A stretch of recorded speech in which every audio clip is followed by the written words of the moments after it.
for coming back to another video. In this video, I'll be doing a walk-around review around the Rocket Bunny Nissan S14. But before I move on to the review of this car, I'm going to give a little history lesson on how the Rocket Bunny version 2 Boss body kit came about. So it was in 2014 when Miura-san teased the version 1 body kit for the S14 that looks like this. But in 2015, Miura-san wanted something different than just slap-on fenders and a dark blue spoiler. So he went ahead and designed the version 2 Boss body kit. So let's start with the front end, where most of the changes have been made. If you're wondering how an S14 used to look like, it looks like this. But now, it has been properly Americanized. So let's start with the hood. Now, the S14 Rocket Bunny kit comes with a custom hood with this huge bubble in the center, resembling as if the S14 has a big block V8. But we'll get to the performance later. And then we come down to the lower front end of the car, where you can see this huge rectangular slat surrounding the inner two nose grills and surrounding the round lights that really resembles the Plymouth Barracuda look or the Dodge Challenger or the Dodge Charger. And then we come down to even lower here, where you see these two red rounded things, which you might think it's a supercharger or a turbo, but it's just the horn. And then you have these rectangular slats, again resembling the 70s, 80s muscle car like design. And then you got these two vents over here. But luckily, there's this front lip over here that kind of complements the whole rectangular look of the car, and it doesn't look that boxy. So now let's move on to the side profile of the car, where it really screams American muscle. But jokes aside, there's a new front 3/4 panel with this center of the line that goes all the way back to the rear of the car to really shows aggressiveness of the S14. And then as usual, the Rocket Bunny has the wider feather flares in the front and the rear. But we should never forget about the wheels as well. This is the Workmeister S1s that still has the look of an American muscle car, but if you deep down, you know, it's still JDM. So let's move on to the rear of the car, which I think what made Miura-san decided to do a Boss body kit on the S14. As you can see, S14 features a full horizontal tail lights, and then complemented with this dark blue spoiler, which is iconic from Rocket Bunny. But when we come to the bottom of the car, where it gets crazy, Miura-san decided to do a whole bumper delete and insert these huge drumstick looking diffusers that extend all the way down here, which is really crazy. And then we come to this exhaust, which is an Apex C aftermarket exhaust, which is so huge that really screams more power, baby! More power, baby! Now, to the interior. So, the interior of the S14, surprisingly enough, is way much better built than cars now. All of the dashboard here and the door cards, they are all surprisingly soft touch, rather than a lot of cars nowadays that are just made out of plastic and have excuses of saying lightweight, which I don't really buy it. But the design of the S14 was really minimalistic. You get vents in the center of the car, some required buttons for the climate control, and the infotainment over here, and of course the obligatory 5-speed manual. But the best part of the S14's interior is the door vents. This was ahead of its time back in 1993. Even cars nowadays do not do door vents anymore. Now, let's move on to the seats. These are of course JDM seats. They're not quite as hugging like a bucket seat, but they feel just sporty enough and comfortable enough for long duration drives. So that's pretty much it. And then we have rear seats of the car. But let's be honest, who sits in the rear seat of the car? So without further ado, let's move ahead to the performance. So let's talk performance. Even though the S14 has this really huge hood in the front, resembling that it has a V8, but unfortunately it doesn't. But it does feature an iconic SR20 DE naturally aspirated engine instead of the DET. That's right, it's a naturally aspirated SR20. So instead of pushing about 200 plus horsepower, I think this car is only pushing about 190 horsepower. So less power, baby. But other than that, the car is pretty much stock, but it only has an aftermarket apexy exhaust and coilovers all around. So, without further ado, let's go for a drive. So, how does the S14 feels? Honestly, this car fitted with coilovers all around, it doesn't feel as stiff as I thought it would be, and it's actually quite comfortable to drive around if you were to plan to daily drive this specific car every day.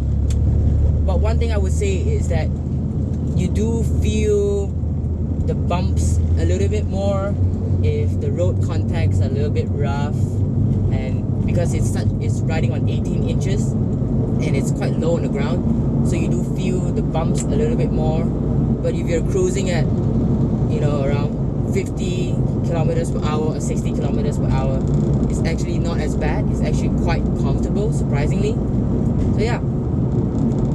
So, what about performance? Well, this car is fitted with a naturally aspirated straight 4 SR20 DE engine. That's right, it's a naturally aspirated SR20. To be honest, it is quite a unicorn engine now, as most of the SR20s outside that you can see, they are all fitted with turbos, and this is my first time stumbling upon a naturally aspirated SR20. And to be honest, I would say I kind of like the naturally aspirated. Yes, you know, it doesn't have the turbo, like I won't be able to feel the boost creeping up, and then like the turbo spools, and if it has a blow-off valve, I won't be able to hear the blow-off valve. But without the turbo, it's actually more reliable, if you get what I mean. Like naturally aspirated cars, especially this car, the S14, it's been almost 30 years. So like this car with naturally aspirated for most of its life is actually doing pretty well. I know it doesn't have around like 245 horsepower, but this car with the performance upgrade, like the exhaust and stuff, it's pushing about 190. It's actually not too bad.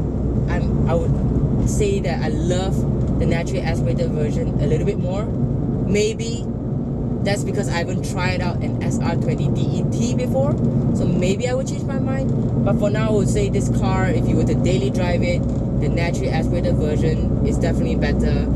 You don't need to be concerned about the lifespan of a turbo, and when you're driving it, you know, you don't need to experience turbo lag or whatsoever. It's just like any other naturally aspirated car. But that's not the main point of the SR20 naturally aspirated engine. The main point is this.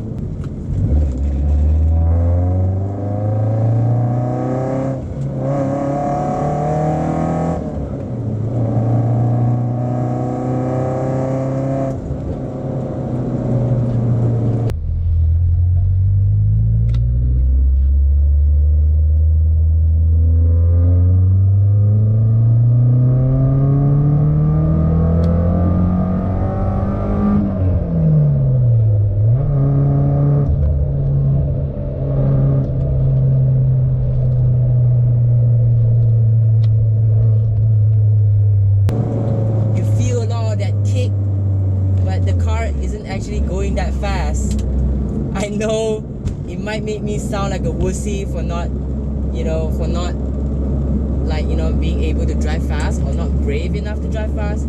But the reality is that driving on motorways, on normal roads, you don't really actually have the chance to drive it fast unless you're going on a weekend drive where you can really, rip this car. But on a normal daily driving basis, if you were to just, wanting to enjoy a little bit of the kick, you can just, shift down.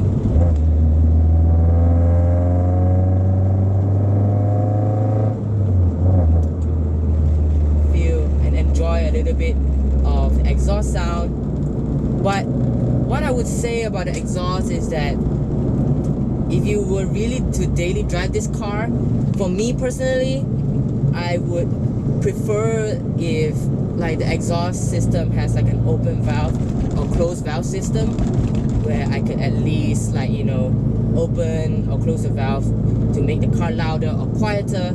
because like this car, when it's revving around 2,500 RPM, it does get very noisy in the cabin with all the whooshing sound, all the echo kind of rumbling around the cabin area. It does, you know, make you feel a little bit agitated, unless you have like a nice sound system in the car where you could crank it up to kind of like dampen the exhaust sound that's rumbling around the cabin area. But yeah, this is what I would say. If you were to daily drive this car, I would say that it's nice to have, you know, a feature to open or close the valve for the exhaust. Now, the gearbox. So this car is fitted with a 5-speed manual, and to be honest, I would say that for a naturally aspirated SR20D engine, it's more than enough.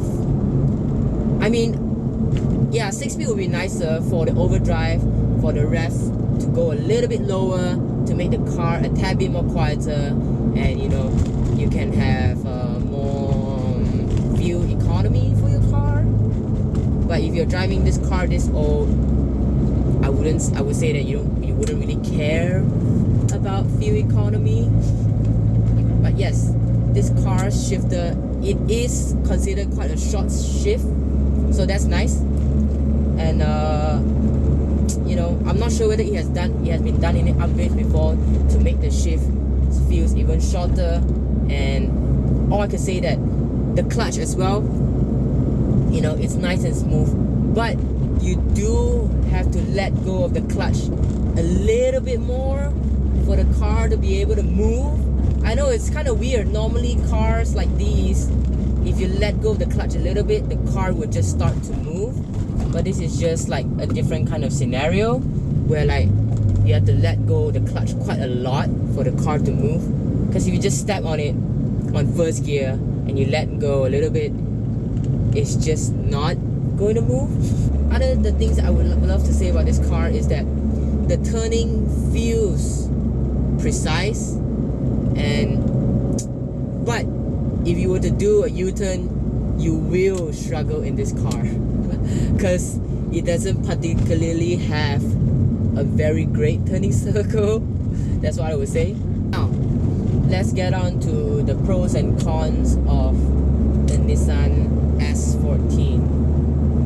I would say the only con about this car is that it's 30 years old and it has a Rocket Bunny version 2 Boss body kit.